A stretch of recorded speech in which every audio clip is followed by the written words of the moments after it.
SLBC సొరంగంలో సహాయక చర్యలు ముమ్మరంగా సాగుతున్నాయి. NGRI, geological survey of India, national remote sensing ఏజెన్సీలు సొరంగంలో జరిపిన గ్రౌండ్ పెనెట్రేటింగ్ రాడార్ సర్వేస్లో కొన్ని అనుమానిత ప్రాంతాలని గుర్తించారు. ఆ ప్రాంతాల్లో తవ్వకాలు చేపడుతున్నారు. ఈ తవ్వకాలు పూర్తయితేనే ప్రమాదంలో చిక్కుకున్న వారి జాడ తెలుస్తుందని అధికారులు చెబుతున్నారు. అయితే నీటి ఓట కారణంగా నిపుణులు సూచించిన లోతు వరకు మట్టిని తవ్వలేకపోతున్నారు.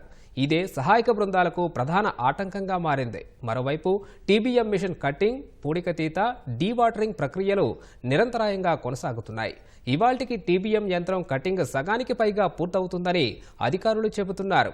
మొత్తం 13.85 కిలోమీటర్ల సొరంగంలో సహాయక బృందాలు ఇప్పటి వరకు 13.61 కిలోమీటర్లకు చేరుకున్నాయి. లోపల 9.2 మీటర్ల వెడల్పుతో ఉన్న టన్నెల్లో 5.5 అడుగుల ఎత్తులో బురద, మట్టి పేరుకున్నట్లు గుర్తించారు.